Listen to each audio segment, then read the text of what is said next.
Welcome students. इससे previous lecture में हमने बात की थी किसके बारे में, स्फेरिकल वेव के बारे में, गोलीय तरंग, जिसके लिए हमने समीकरण निकाली थी a upon r sine omega t minus k vector dot r vector. यहां तक ही कंप्लीट हो गया था।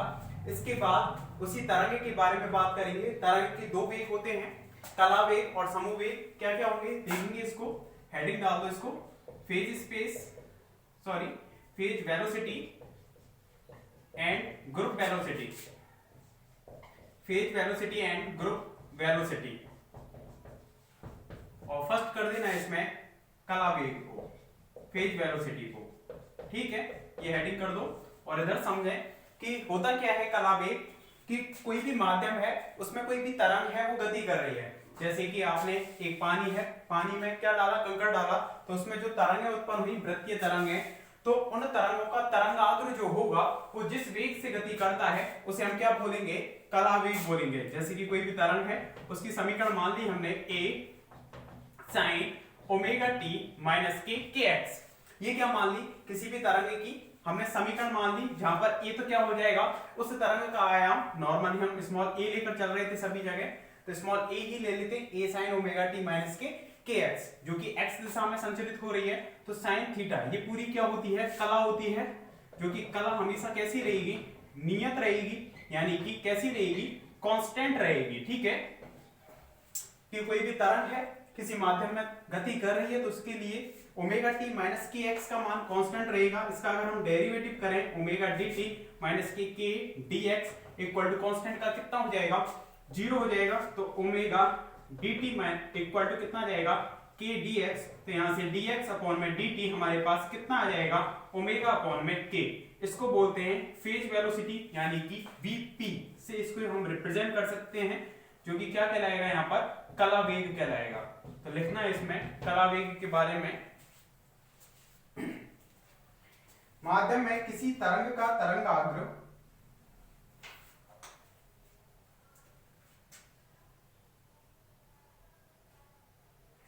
माध्यम में किसी तरंग का तरंगाग्र जिस वेग से गति करता है,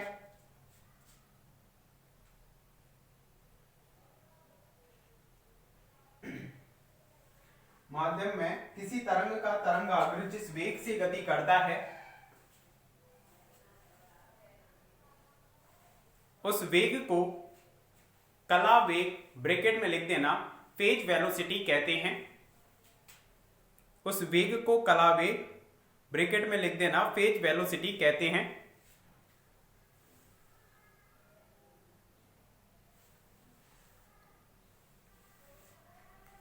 माना तरंग का समीकरण निम्न है, और पूरा लिख दो इसको वीपी तक।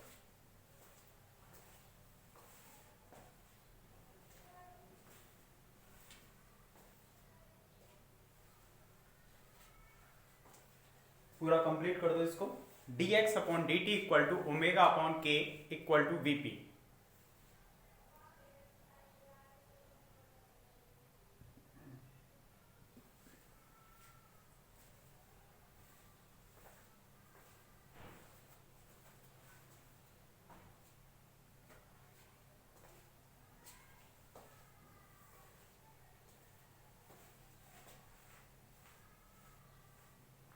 ठीक है, इसके बाद हेडिंग डाल देना समूह वेग।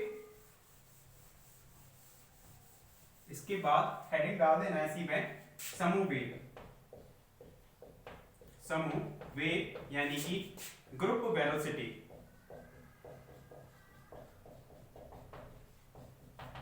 देखो तो ग्रुप वेलोसिटी क्या होगी। अभी हमने एक पर्टिकुलर तरंग के लिए बात की थी कि माध्यम में कोई भी एक वेव है वो मोशन कर रही है, तो उसका जो तरंगाग्र जिस वेलोसिटी से मूव कर रहा होगा वो तो कह रहा था फेज वेलोसिटी। लेकिन जब तरंगें दो या दो से अधिक हों, एक ही दिशा में एक ही माध्यम में जब संचलित हो रही है, तो वो एक दूसरे पर क्या होंगी, अध्यारोपित होंगी। जिससे कि ये वाली तरंग है, इस तरह से दूसरी भी तरंग है एक, तो एक दूसरे पर ये क्या हो जाएंगी, एक से अधिक ज्यादा तरंग है तो एक दूसरे पर अध्यारोपित होकर चलेंगे, जिससे कि जो उनका आयाम है वो परिवर्तित हो जाएगा। उस परिवर्तित आयाम को नाम देंगे यहाँ पर मॉडुलित आयाम। मॉडुलन मतलब परिवर्तित, मॉडुलित आयाम। तो ये मॉडुलित आयाम जिस वेग से गति करेगा उस वेग को हम बोलते हैं समूह वेग, ग्रुप वेलोसिटी। कि तरंग है एक से अधिक चल रही हैं, मिलकर चल रही हैं, ग्रुप बनाकर चल रही हैं, तब उसका जो मॉड्यूलेट आयाम होगा, जिस वेग से गति करेगा, उसको बोल देंगे हम ग्रुप वेलोसिटी। जैसे कि फॉर एग्जांपल अपन ले लेते हैं कि कोई दो वेव हैं, मान लिए कि दो वेव हैं, sine equal to a sine omega t minus k के एक्स। इस तरह से इसके लिए कोणीय आवृत्ति मान ली ओमेगा 1 और इसके लिए संचरण नियतांक k1 है। इसी तरह से साई 1 बोल दिया इसको, साई 2 है a sine omega 2 t minus की k2 x। दोनों के लगभग आयाम हमने कैसे माने हैं, बराबर, और जो कोणीय आवृत्ति और जो संचरण नियतांक है वो भी लगभग बराबर है। मतलब हेयर ओमेगा 1 लगभग इक्वल टू है ओमेगा 2 के, ठीक है। इसी तरह से यहाँ पर जो संचरण नियतांक है k1 है वो भी लगभग इक्वल टू है किसके, k2 के, मतलब बहुत पास पास में है। तब जो मतलब एक जैसी ही तरंगें हैं और वो एक दूसरे पर अध्यारोपित होते हुए संचरित हो रही हैं। तो इसके लिए देखना, अतः अध्यारोपित तरंग कितनी हो जाएगी, अध्यारोपित तरंग बोल सकते हैं या फिर परिणामी तरंग वो कितनी हो जाएगी हमारे पास, psi equal to psi 1 plus psi 2 अध्यारोपण के सिद्धांत से। तो साई इक्वल टू अपन निकालेंगे तो दोनों में से एक कॉमन आ जाएगा, साइन ओमेगा 1 टी माइनस की k1 x, ठीक है, प्लस में साइन ओमेगा 2 टी माइनस की k2 x, ठीक है। इस तरह से हो जाएगा। दोनों को हमने ऐड कर दिया। आपने एक फॉर्मूला पढ़ा होगा, क्योंकि sine c plus sine d equal to कितना होता है, 2 sine c plus d upon 2 और cos c minus d upon में 2, ये होता है। साइन साइन जब है तो साइन और कॉस में होगा ये वाला फॉर्मूला। तो इसका हम यूज करेंगे क्योंकि sine c plus sine d के फॉर्म में है ये। तो साइन इक्वल टू a, तो 2 sine c plus d, c plus d का मतलब ओमेगा 1t माइनस के k1 x प्लस में ओमेगा 2t माइनस के k2 x। c और d की वैल्यू डाल दी अपॉन में 2। इस तरह से इनटू में cos, इनटू में होता है ये, तो cos और इसमें आ जाएगा c माइनस d यानी कि ओमेगा 1t माइनस के k1 x माइनस के ओमेगा 2t प्लस में k2 x अपॉन में कितना आ जाएगा, 2। इस तरह से अपन लिख सकते हैं इसको और थोड़ा मॉडिफाई करते हैं यहां पर।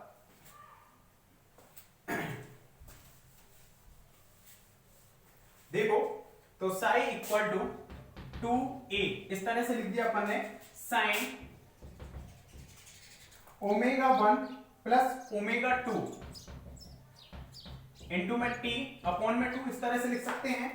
इसमें से क्या किया हमने, दोनों में से k1 को माइनस को बाहर ले लिया, k1 प्लस k2 इस तरह से लिख दिया, अपॉन में x इंटू में x अपॉन में 2 लिख सकते हैं इसको इस तरह से।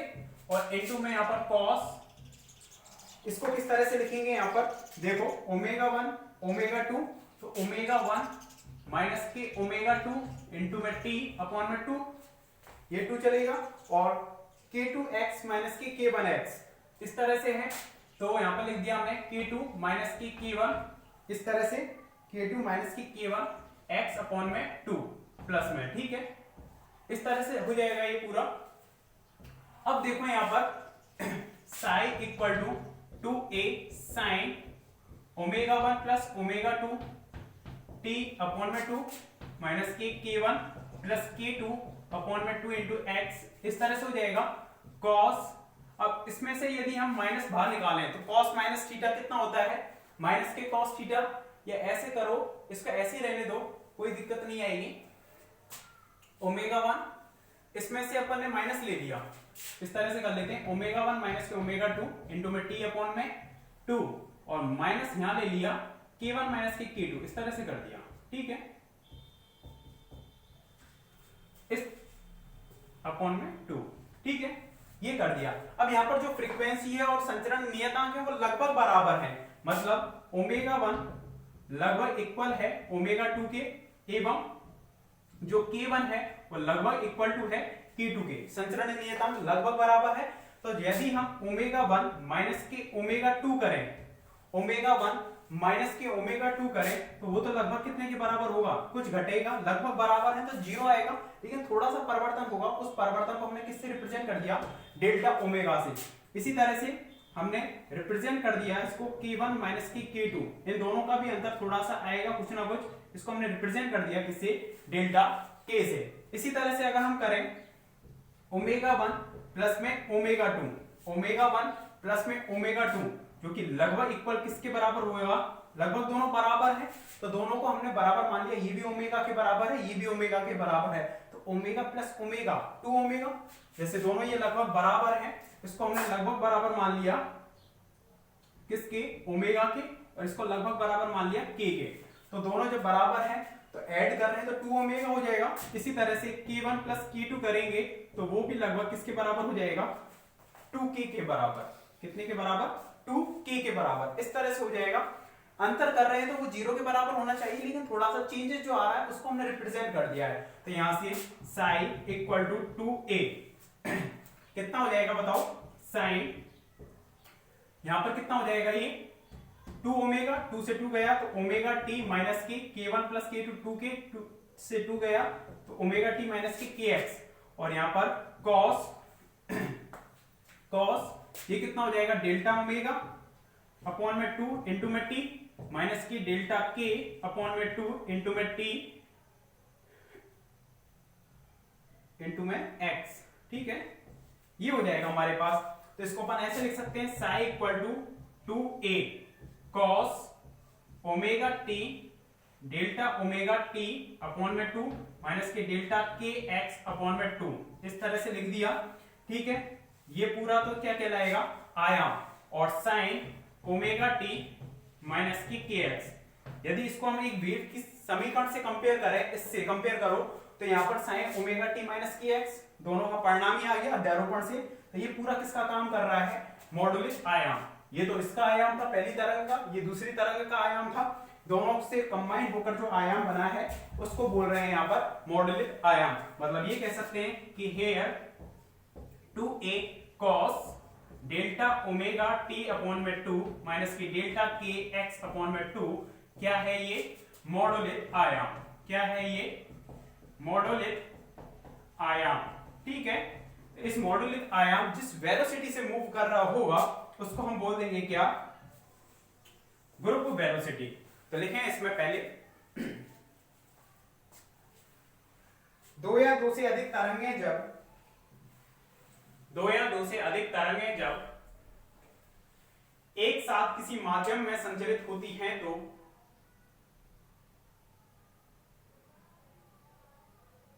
एक साथ किसी माध्यम में संचरित होती हैं तो उनके अध्यारोपण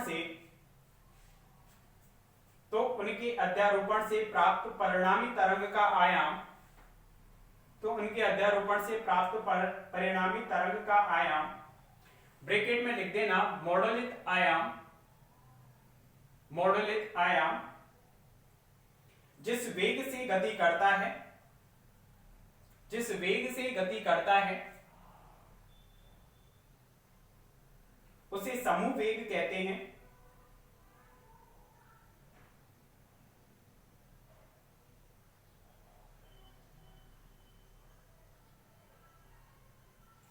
नेक्स्ट लाइन से लिखना, माना दो लगभग समान कोणीय आवृत्ति वाली तरंगें, माना दो लगभग समान कोणीय आवृत्ति वाली तरंगें किसी माध्यम में संचरित हो रही हैं, किसी माध्यम में संचरित हो रही हैं,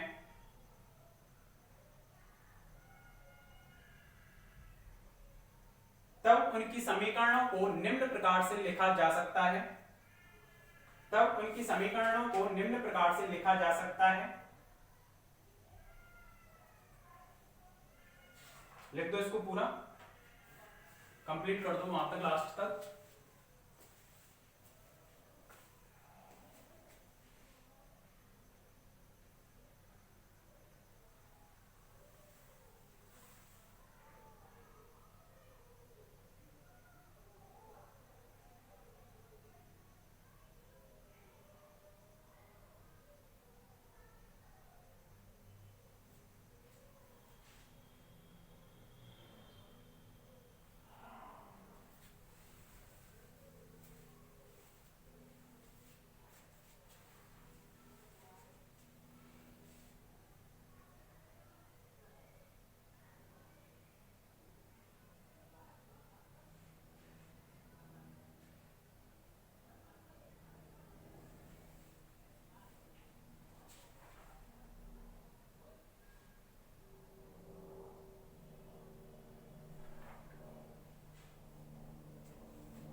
इसमें आगे देखना,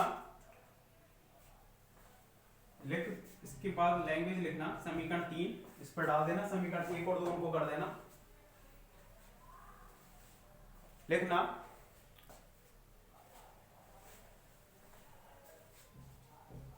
और 4 इसको कर देना। समीकरण 4 तक लिखने के बाद पॉज करके लिख सकते हो आप। उसके बाद लिखना है उपरोक्त समीकरण 3, उपरोक्त समीकरण 3 अध्यारोपण के पश्चात, उपरोक्त समीकरण 3 अध्यारोपण के पश्चात परिणामी तरंग को व्यक्त करती है, परिणामी तरंग को व्यक्त करती है एवं समीकरण 4 मॉडुलित आयाम को व्यक्त करता है, मॉडुलित आयाम को व्यक्त करता है, जहां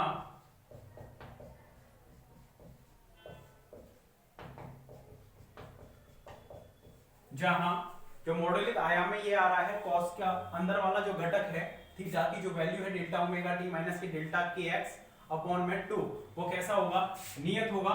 यदि ये नियत है तो डेल्टा ओमेगा टी माइनस के डेल्टा के एक्स ये भी कैसा हो जाएगा, नियत हो जाएगा। ये भी कांस्टेंट होगा, तो भी कांस्टेंट में चला गया तो नया कांस्टेंट बन जाएगा कोई, ठीक है। तो डेल्टा ओमेगा इसमें हम डेरिवेटिव करते हैं तो डेल्टा ओमेगा dt माइनस के डेल्टा के dx इक्वल टू कितना हो जाएगा, ये 0 हो जाएगा। यानी कि यहां से अगर हम dx अपॉन dt निकालें तो वो कितना आएगा, डेल्टा ओमेगा अपॉन में डेल्टा k, इतना आ जाएगा, ठीक है। चूंकि डेल्टा k है वो टेंड कर रहा है किधर की ओर, 0 की ओर, क्योंकि k1 और k2 है वो लगभग बराबर थे, मतलब डेल्टा k में जो परिवर्तन है वो बहुत ही नेग्लिजिबल है, ना के बराबर है।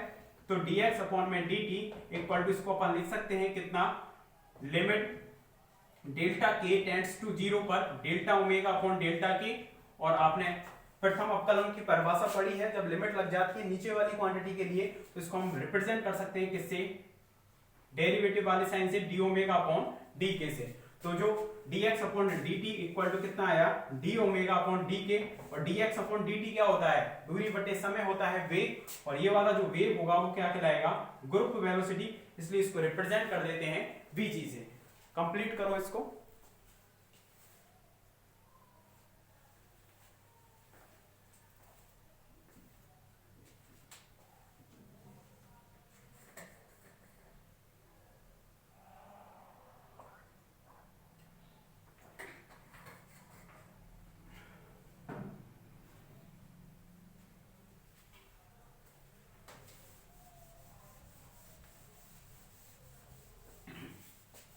तो फेज वेलोसिटी तो हमारे पास आई थी कितनी, ओमेगा अपॉन के, और समूह वेग हमारे पास आया, ग्रुप वेलोसिटी कितनी आई, vg D omega upon d के, मतलब अवकलन फॉर्म में आएगा ये, ठीक है।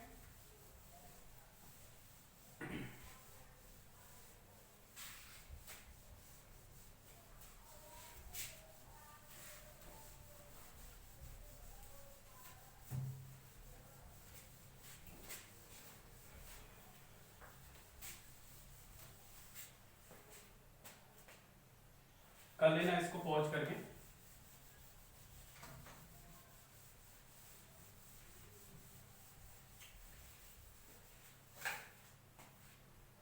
इसके बाद हेडिंग डालना, कला वेग व समूह वेग में संबंध, कला वेग व समूह वेग। तो दोनों में अंतर क्या रहा कि एक तरंग अगर संचरित हो रही है तो उसका तरंगाग्र जिस वेग से मूव कर रहा है उसको बोलेंगे कला वेग, ठीक है। और समूह वेग, तरंगों का समूह जिस वेग से गति कर रहा है या उसका मॉडुलित आयाम जिस वेग से गति कर रहा है उसको बोलेंगे हम समूह वेग। इन कला वेग और समूह वेग में हमें क्या निकालना है, संबंध, रिलेशन। तो देखो किस तरह से, पहले चेक देख लो इधर कि Vp इक्वल टू कितना आया था, क्योंकि इस तरह से लिख लेते हैं, कला वेग Vp इक्वल टू कितना आया था हमारे पास, ओमेगा अपॉन में k, इक्वेशन नंबर 1, ठीक है। समूह वेग हमारे पास कितना आया था, Vg इक्वल टू कितना आया था, डी ओमेगा अपॉन में डी के, इक्वेशन नंबर 2, ठीक है।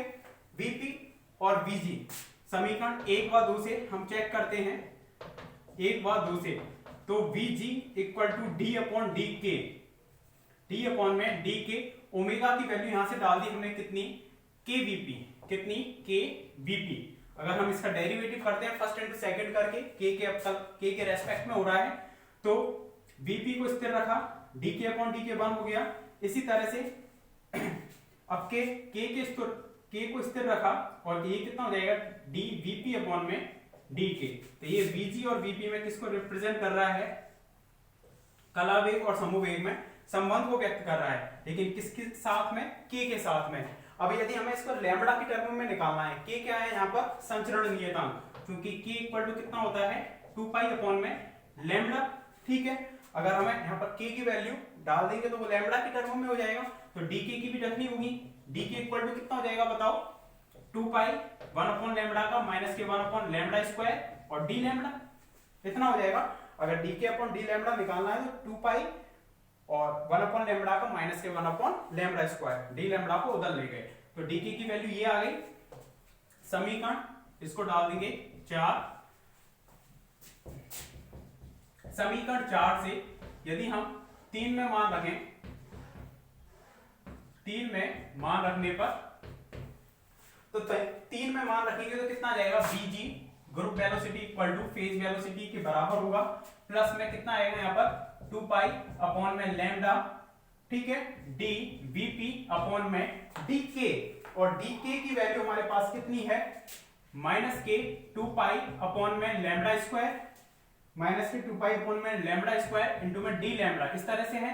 तो 2 पाई से 2 पाई गया, लैम्बडा ऊपर जाएगा, तो VG equal to VP minus भी है और लैम्बडा ऊपर जाएगा, डी वीपी अपॉन में कितना आ जाएगा, डी लैम्बडा। तो ये तो किसके संबंध में था, के साथ था रिलेशन, और ये है लैम्बडा में रिलेशन। ठीक है, लैम्बडा के साथ। इक्वेशन नंबर 4 नहीं, इस पर आएगा 5। लिख दो इसको, ऐसे ही लिख दो।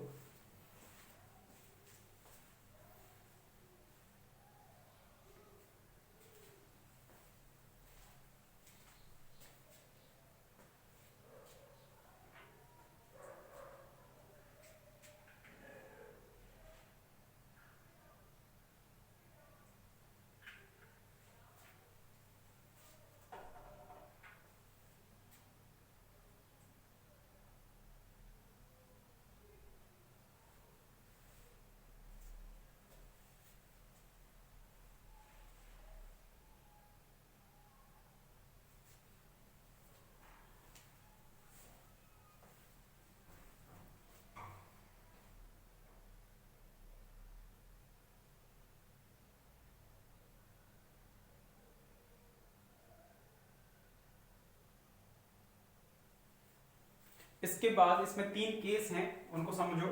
ये क्या कह रहे हैं, केस फर्स्ट देखो कि इफ यहाँ पर ये वाली जो वैल्यू है dVp अपॉन में d लैम्बडा, इसकी वैल्यू 0 हो सकती है, पॉजिटिव हो सकती है या नेगेटिव हो सकती है। उस आधार पर 3 केसेस हैं। इफ dVp अपॉन में d लैम्बडा इक्वल टू 0 है, तब समीकरण 5 से अपन कितना लिख सकते हैं, समीकरण 5 से Vg equal to Vp, Vg equal to कितना आ जाएगा, Vp, ये वाली टर्म 0 हो जाएगी, मतलब कला वेग समूह वेग के बराबर होगा। तो लिखो इसको केस फर्स्ट को पहले कि यदि dVp upon d lambda equal to 0 है, तब समीकरण 5 से Vg इक्वल टू Vp, अर्थात कला वेग समूह वेग के बराबर होगा।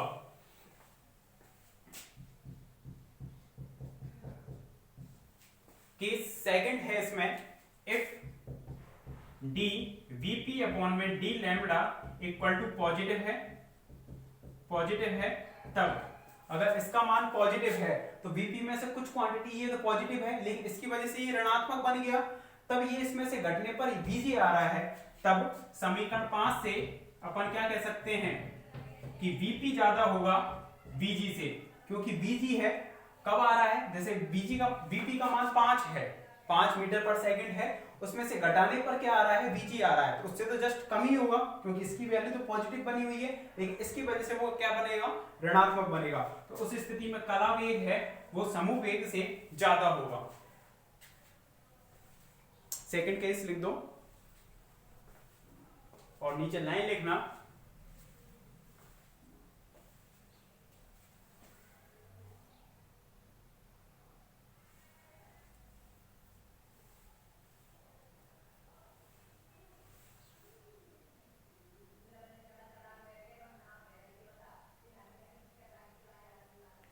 लिखना, इस स्थिति में कला वेग समूह वेग से अधिक होगा। इस स्थिति में कला वेग समूह वेग से अधिक होगा, जिसे सामान्य परिक्षेपण कहते हैं। जिसे सामान्य परिक्षेपण कहते हैं।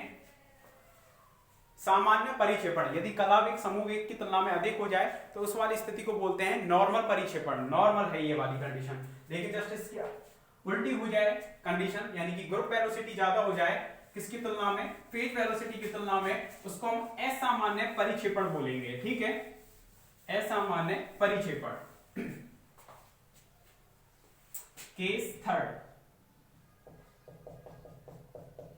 इफ क्या कि डी वीपी अपॉन में डी लैम्बडा इक्वल टू क्या है, नेगेटिव है, तब उस स्थिति में हमें बात करनी है, अगर इसका मान ऋणात्मक है तो ऋणात्मक ऋणात्मक धनात्मक हो जाएगा, तो वीपी में जुड़कर क्या आएगा, वीजी आएगा, तो मतलब वीजी ग्रेटर देन होगा वीपी।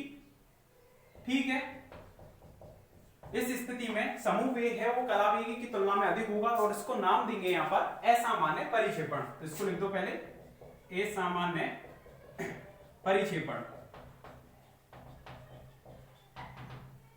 असामान्य परिक्षेपण।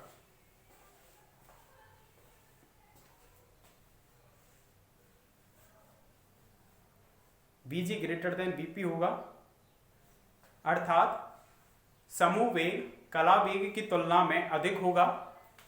अर्थात समूह वेग कला वेग की तुलना में अधिक होगा, जिसे असामान्य परिक्षेपण कहते हैं। जिसे असामान्य परिक्षेपण कहते हैं। इसको एक एग्जांपल से समझते हैं। जैसे कि आप कहीं घूमने गए, परिक्रमा देने गए, ये मान लेते हैं, ठीक है, वहां पर एक इंसान अकेला चल रहा है तो उसकी जो एग्जैक्ट स्पीड होगी वो उससे चलेगा, अपनी जो नॉर्मल स्पीड लेकर चल रहा है, अपनी जो नेचुरल स्पीड है उससे चलेगा। अब वही अपने फ्रेंड्स के साथ गया, अब फ्रेंड है 3-4, अब किसी की तो स्पीड कम है, किसी की ज्यादा है, किसी की और ज्यादा है। अब सभी को एक साथ जुट में होकर चलना है तो किसी को अपनी स्पीड कम करनी पड़ेगी, किसी को ज्यादा करनी पड़ेगी। मतलब ग्रुप में जो एवरेज बनेगा वो सभी का कम होकर आएगा, ठीक है, मिड होकर आएगा, एवरेज बनकर आएगा। कि अगर वो ग्रुप में चल रहे हैं तो सभी की स्पीड है वो एक नेचुरल स्पीड नहीं होगी, सभी की मिड होकर आएगी, मतलब कम हो जाएगी। जो वास्तव में स्पीड में चल रहा था उसको धीमे होकर चलना पड़ेगा वहां पर। तो ऐसी कुछ स्थिति है जब तरंग अकेली चल रही है उसका वेग फेज वेलोसिटी, ग्रुप में चल रही है तो ग्रुप वेलोसिटी। अगर फेज वेलोसिटी मतलब एक पर्टिकुलर इंसान का वेग ज्यादा है ग्रुप की तुलना में, तो ये तो सामान्य परिक्षेपण है। ऐसा होगा कि एक नेचुरल स्पीड से चल रहा है इंसान और एक ग्रुप में चलेगा तो उसको सभी के साथ मेंटेन करके चलना पड़ेगा, तब जाकर वो नॉर्मल होगा। अब ये ऐसी स्थिति हुई तो कि पहले तो उसका वेग कम था लेकिन ग्रुप में उसका वेग बढ़ गया, तो ये वाली जो स्थिति है कि ग्रुप में उसका वेग अगर बढ़ेगा तो वो भाग जाएगा आगे। तो इस स्थिति में क्या होगा कि फेज वेलोसिटी की तुलना में ग्रुप वेलोसिटी ज्यादा हो रही है उसमें, तो ये उसके लिए कैसी स्थिति बन जाएगी, असामान्य परिक्षेपण की स्थिति।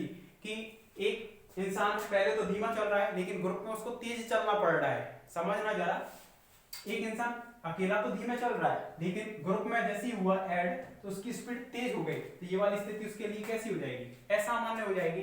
क्योंकि कम जो स्पीड है उसको ज्यादा करना थोड़ा कठिन है, ज्यादा वाले को कम करना सही है, वो हो सकता है, वो पॉसिबल है। तो असामान्य परिक्षेपण, ये वाली तीनों कंडीशन इसमें हो गई। इसमें यदि हम ग्राफ बनाएं, इसको देखो, ओमेगा और के में अगर हम एक ग्राफ बनाएं, ये ओमेगा इधर ले लिया हमने, के संचरण नियता हूं, अगर इसके मिड में से कोई रेखा जा रही है जिसके लिए ओमेगा इक्वल टू के होगा तो उस पर तो वीजी इक्वल टू वीपी प्राप्त होगा, यानी कि कला वेग समूह वेग के बराबर होगा। और यदि इस तरह से कोई रेखा जा रही है, ठीक है, ओमेगा ग्रेटर देन के वाला क्षेत्र है ये वाला, तो इससे ऊपर ऊपर वाला ये है ओमेगा लेस देन के वाला क्षेत्र।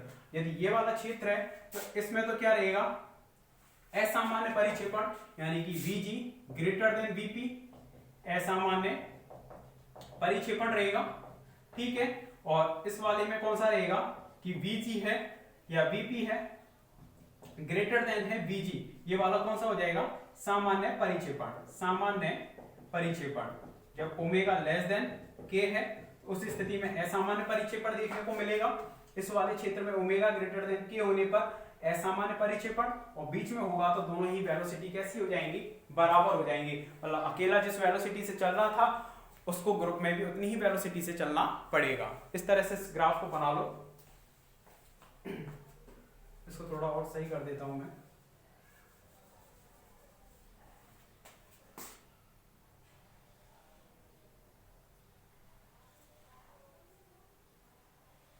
इस तरह से निकलेगा, बनाओ इसको।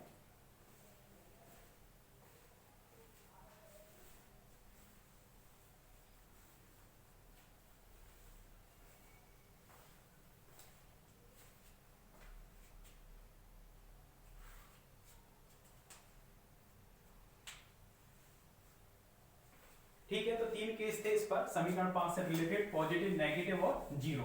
एक में तो बिल्कुल कलावेगी समवेगी के बराबर है, एक में सामान्य परिक्षेपण और एक में असामान्य परिक्षेपण। एग्जांपल से समझ सकते हो चीज को कि असामान्य और सामान्य क्यों बोल रहे थे। इसके बाद एक क्वेश्चन है इसी पर, कलावेग और समवेग पर, उस क्वेश्चन को लिखें। बिठा दो इसको।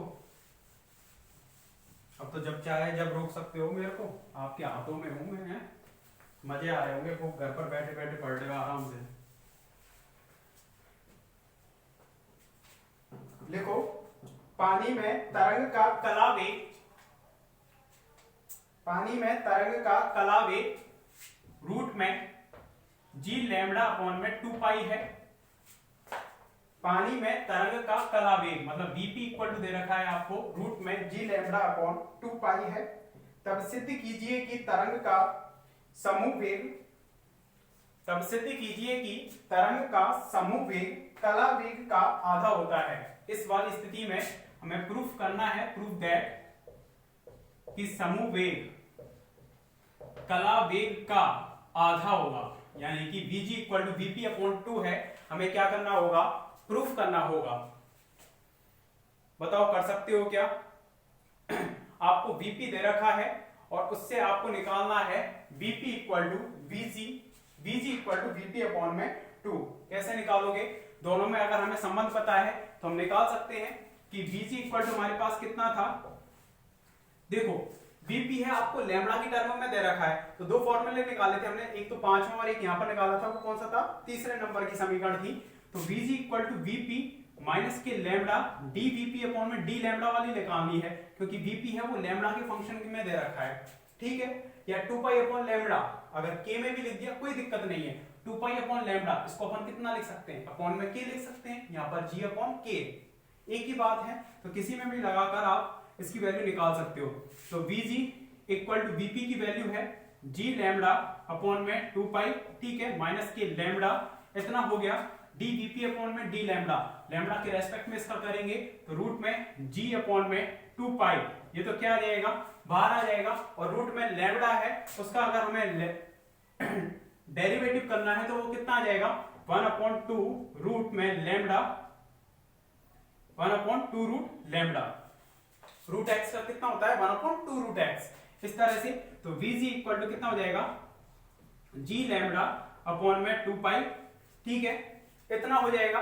और माइनस में कितना हो जाएगा ये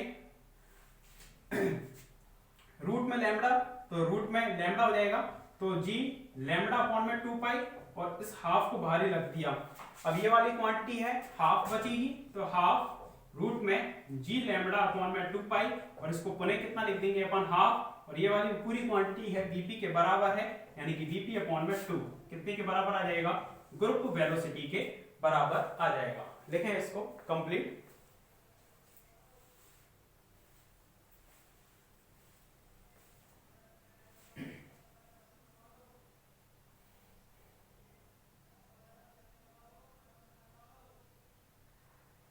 ठीक है, तो कलावेग और समूहवेग उस पर कैसे भी क्वेश्चन बनकर आ सकता है, जिसमें भी वैल्यू दे रखी है आपको कलावेग की, उसी के अकॉर्डिंग आप फॉर्मूला निकालकर, ओमेगा में दे रखा है ओमेगा की वैल्यू और आपसे पूछ रहा है कलावेग निकालिए, तो ओमेगा अपॉन के करना है, सीधा सीधा आ जाएगा।